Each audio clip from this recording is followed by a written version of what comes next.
Resident Evil is one of my all-time favourite gaming series, but of recent years I'm not so much of a fan for so many reasons it would take a whole video to explain.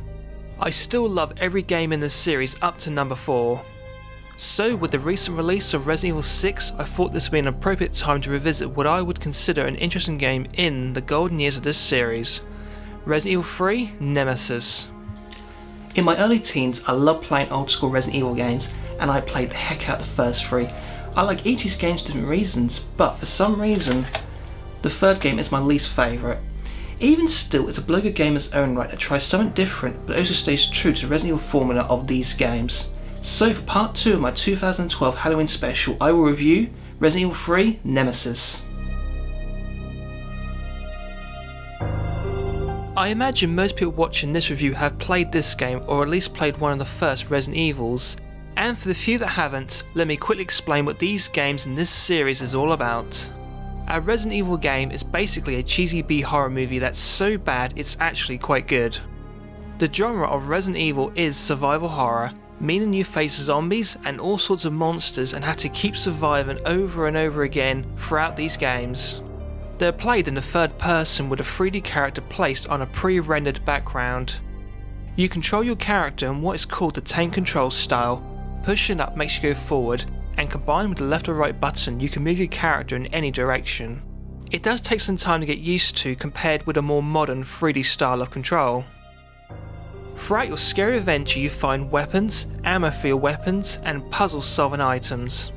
You can only hold on to so many items at any one time, so at some point you need to visit one of the various save rooms to offload any items you don't need at that moment, or save your game at the typewriter with the ink ribbons you find. And back to puzzles. These games are littered with puzzles, from finding the right key to open a door or a series of doors, to using an item on its own or combined with another to solve a puzzle to enable you to progress further in this game. Basically, in a nutshell, that's what these games are all about, and throughout these games the core experience doesn't change all that much. Resident Evil 2 was just more Resident Evil, but Resident Evil 3 made some changes that made for a slightly different Resident Evil experience. So, what changes did they make I liked? First off, you can now do a 180 which helps you run away much easier from a tough spot and is a lifesaver in boss battles. Second, you can now make up your own ammo. This in a way gives you ownership over your own ammo, as you don't have to rely on finding the right type of ammo you need. You still find ammo, but more importantly you find gunpowder. By mixing them up you can pretty much make up most types of ammo you need. So if you were playing, let's say, the first Resident Evil and was short on handgun ammo but had some shotgun ammo in a chest reserved for a boss or just harder enemies, you would have no choice but to use it, and later in the game you would have shot yourself in the foot, in a manner of speaking. By being able to make up your own ammo, it circumvents this problem and doesn't affect the scare factor.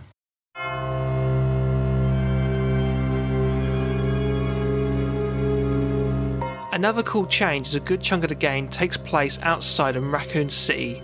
In Resident Evil 2 you started off outside, and within a short space of time you made your way to the police station.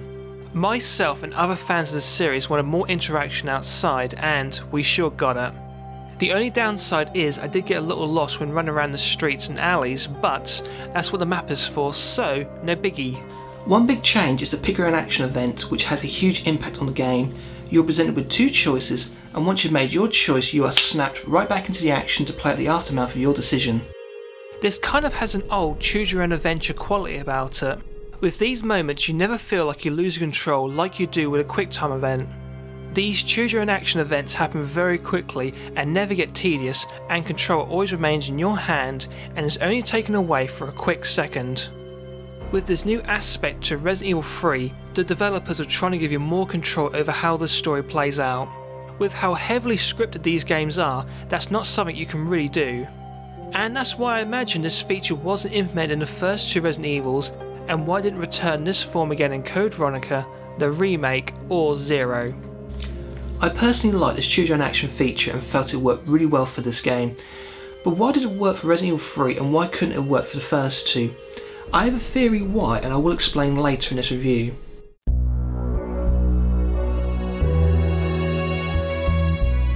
A great thing about Resident Evil games on the Dreamcast is the VMU display. It gives you very important information about your health without taking the game experience every time you go to the inventory to check your health. The thing I love about old school Resident Evil games is this new heads up display, and this helps to suck you right into the game, and with Resident Evil 2, 3 and Code Veronica on the Dreamcast, it's much easier to do that with thanks to the VMU display.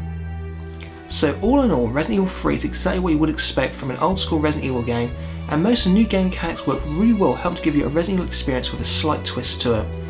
But there were a few changes I didn't think quite worked for this game. The story here is typical of a Resident Evil 1, but with one key change, the Nemesis. I like his design, and it's obvious he's an evolved version of the BUW bioweapon from the first game. He's badass and looking very gruesome and scary, and before I forget, he's got a rocket launcher! How cool is that? The Nemesis is a constant threat hanging over your head that at times appears almost completely random. It feels like he's hunting you down, and it really adds to the tension. My only complaint about him is in my last playthrough I killed him so many times that by the end of the game it felt like a running gag, but then again these are basically cheesy B horror movie video games, so it is fitting. Another issue is the difficulty. On easy you start with almost every weapon with tons of ammo and loads of first aid sprays. On normal you start with the bare essentials, which makes for a more traditional Resident Evil experience. If you're a newcomer to the series then you might welcome the easy mode, but you would be missing out on a true Resident Evil experience. The beauty of these games is having to ration your ammo and supplies because you don't want your worst fear to come true, having almost no health with no means of replenishing it, and maybe having half a clip in your handgun to defend yourself. Trying to avoid this scenario is half the fun of Resident Evil, and I feel the easy mode betrays this aspect and makes this experience feel uneven. So if you're a newcomer you might welcome the easy mode, but for us vets, stick with the normal mode. There are advantages to playing this on the Dreamcast, the VMU which I just mentioned, and the improved graphics. But there is one downside, the D-pad. I know there is an analog stick, but I feel Resident Evil games are meant to be played with a D-pad, and even if I wanted to, I couldn't for the life of me use the analog stick to play this game. The problem with the Dreamcast D-pad is it feels too loose and makes controlling your character more difficult. So if you see my character moving a little funny throughout the gameplay of this review, you know the reason why. You do in time get used to the Dreamcast D-pad, but it's nowhere near as good as the PlayStation 1. Okay, so far my complaints have been very minor about this game, but here is the single biggest complaint of this game, the treatment of Jill Valentine.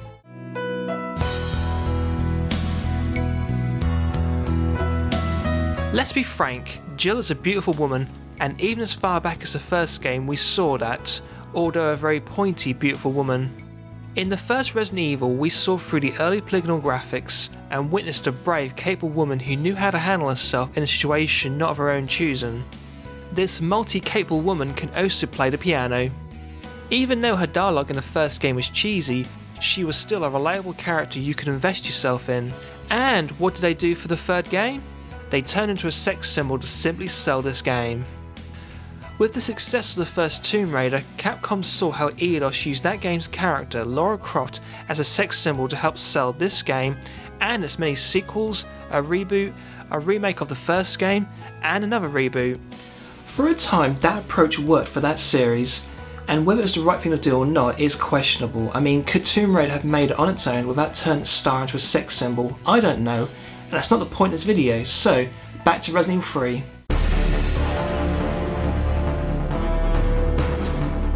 In the game's opening, Jill talks about how no one would stand up to Umbrella, and that lack of conviction would be the city's downfall.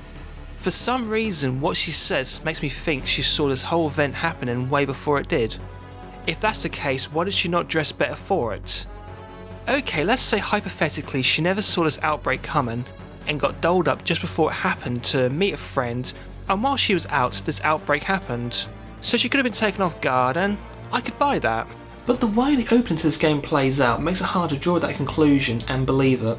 When I first played this in my teens, I didn't mind what Capcom did to Jill, and hey, what hormonal teenager wouldn't mind seeing more of this amazing, beautiful woman?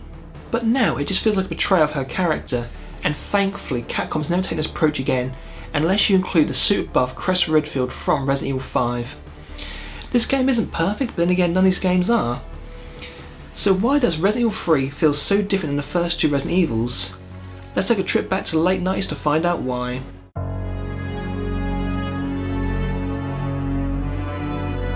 After the release of Resident Evil 2, Capcom started multiple Resident Evil projects, the first of which was Resident Evil 0, which was meant to be a prequel in the core Resident Evil series exclusive to the Nintendo 64.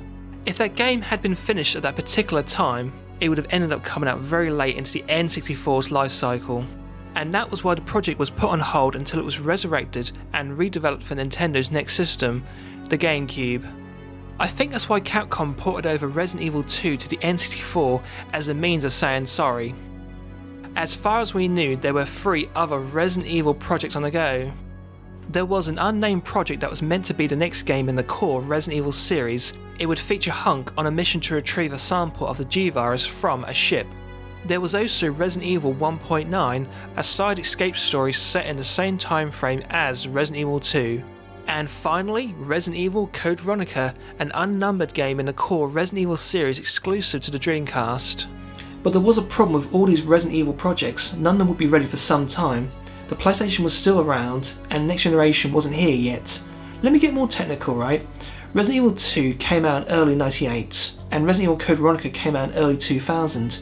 What Capcom needed was a Resident Evil game to tide over fans during this period of time. The unnamed project had just started and would not be completed before the PS1 was over, and it would take too long to redevelop it for the PS2, so in the end they decided to cancel it. To fill this void, they decided to upgrade Resident Evil 1.9 into a fully fledged game in the main series called Resident Evil 3 Nemesis. This game started off with a team of 20 led by Kazuhiro Aomura, and once it was decided that this would be a fully fledged game in the Resident Evil series, the team eventually increased to 50 and was overseen by the father of Resident Evil, Shinji Mikami, who also produced Resident Evil 2 and directed Dino Crisis. Upon Resident Evil 3 Nemesis' release, it was met with unanimous praise for continuing the series' high standards, but also still being able to improve upon it. Resident Evil 3 Nemesis could not outdo the sales numbers of number 2, but it was still a critical and financial success, and one of the more remembered games of this series. Now you know why this game was so different than the first two, because it was never originally meant to be a core game in the Resident Evil series. And that also explains why the choose your own action feature works, because this game was originally built around this feature, and it was only later in development that this game became a core game in the Resident Evil series. So, my final thoughts. If you're new to the Resident Evil series, then the first two games are a great place to start, and once you finish them games, I highly recommend the third game. I know I had some criticisms, but to be honest, all it amounted to was a few minor complaints. This is still a solid old-fashioned Resident Evil game that can stand with the first two, while offering its own unique experience. So I give Resident Evil 3 Nemesis the thumb of approval, and that concludes my two-part 2012 Halloween special. I want to thank you for watching, and have a happy and safe Halloween. Take care.